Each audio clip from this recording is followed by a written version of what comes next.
So, hello guys! Good morning, good evening, welcome back to our YouTube channel sa Minado Family. Kung bago kayo sa channel namin, huwag niyong kalimutang mag-like, share, and subscribe. At huwag niyo rin kalimutan i-ring yung notification bell para lagi kayong updated sa mga bago namin paparating na mga videos. So, ngayong araw guys, ayan guys, lumabas tayo ng bahay. Pinapanood ko yung mag-ina ko yan, nagbabike silang dalawa. Tingnan niyo. Ayan na sila guys, oh. Ayan sila guys, enjoy na enjoy sila guys sa labas ng bahay. Ayan. Ayan. Ayan sila guys. Ayan sila guys. Enjoy na enjoy sila. Ang sarap na sarap kayo dyan ah. Ayan oh, guys. Angkas yung aking panganay na anak. Ayan. Ha? Si mama? Andun na sila mama? Ayan oh. Guys. Bumalik na sila, bumalik. Kaya pa? Damulag na sa unahan eh. Ayan sila guys.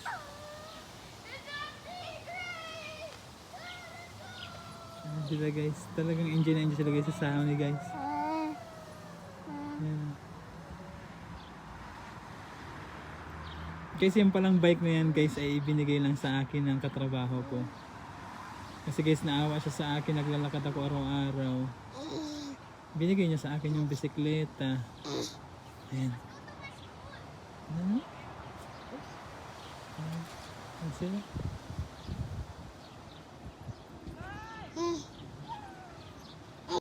So yon, umextra naman si Daddy para ma-experience daw niya na iangkas si Kuya.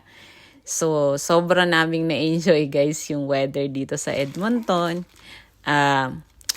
Merong hangin na konti. Yan, kitang-kita mo yung mga dahon. Pero hindi siya ganong kalamig at saka hindi rin ganong ka-init. So, sobrang ganda ng weather today. Kaya yan, para iwas gadgets palagi ang bata, we try to spend outside activities. Yan ang importante. Kapag may free time ka, kapag after work, so yan yung magandang gawin. And of course, after naming extra activities outside, yon gumala naman kami. Pumunta kami sa Costco. So first time namin mag-visit sa Costco. And ano lang tayo guys, price check.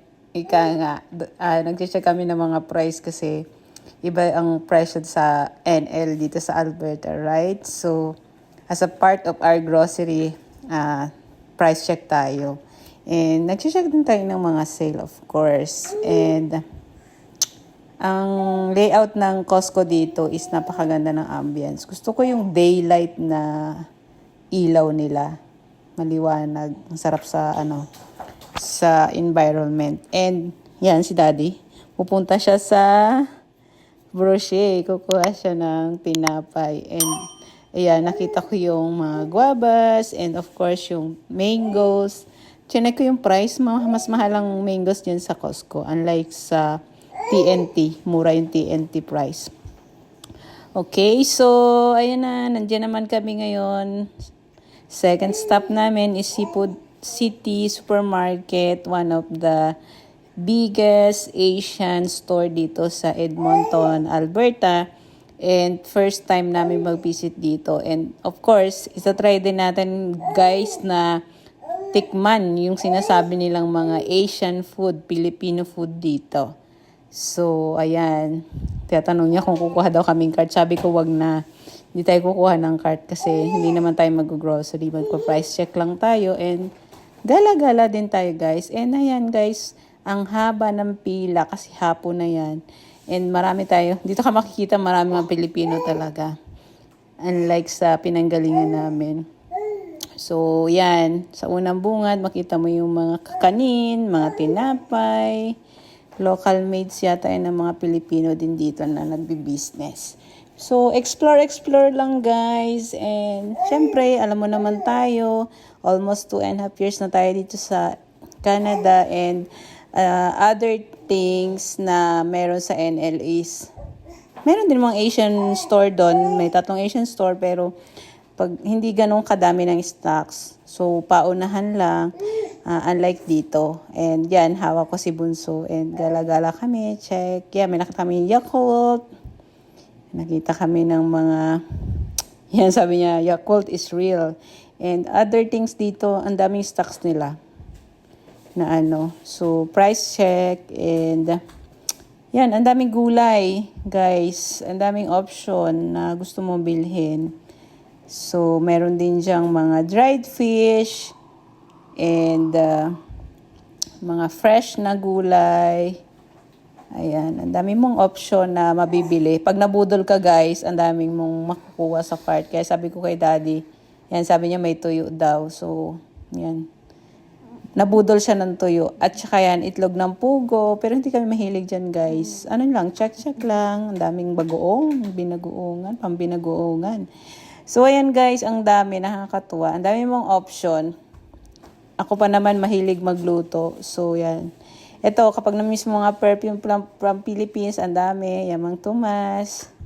So, mayroon din naman guys sa mga Walmart and other superstore dito na ganyan.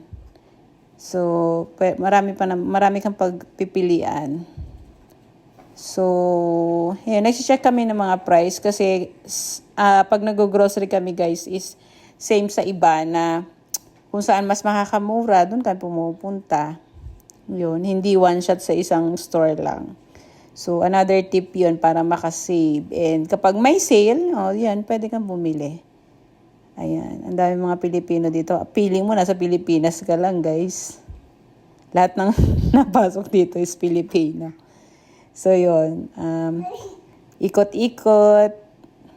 Ikot-ikot lang kami dyan. Explore. At kumuha nga si Daddy ng basket kasi gusto, may binibili siya. Nakita siya ng anong tawag doon? Dulong? Yung shrimp. Yan, pwede siya Nagulot daw siya ng... So, kumuha siya. Kuha siya ng ibang bagay na nakita at nagustuhan niya na pang-ulam na wala sa ipa. Mahal yan, be? Ayan. Napilitan din kaming kumuha, guys, ng cart.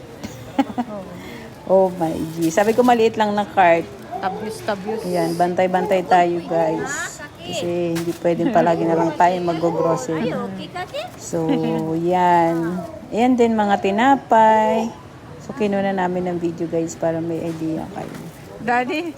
Malaki yung tindahan nila dyan. Malaki yung Asian store na to. Ang daming option. Sa totoo lang guys, nakakamiss naman talaga yung mga pagkain Pilipino. Diba? Lalo na kami, mahilig kami magluto ng fish. So, sa NL kasi sobrang mahal guys ng fish. Kaya dito, nung pagdating namin, fish talaga yung inaano namin. Kasi, sa TNT guys, pwede kang bumili ng hindi frozen. At meron din naman frozen, mas mura. Unlike sa sa NL, konting fish lang yung mabibili namin. Tapos ang mahal na ng bayarin namin. So ayun, kung pwede na daw siyang No. Kung pwede na daw siya na mag-endorser. Naghahanap siya ng kape. Ayan, kopi ko. Daddy, Kaso guys, sobrang mahal. Sabi ko, huwag ka nang bumili niya ng kape. Furtada mix menudo. oh my... Grabe kung mahal na pa.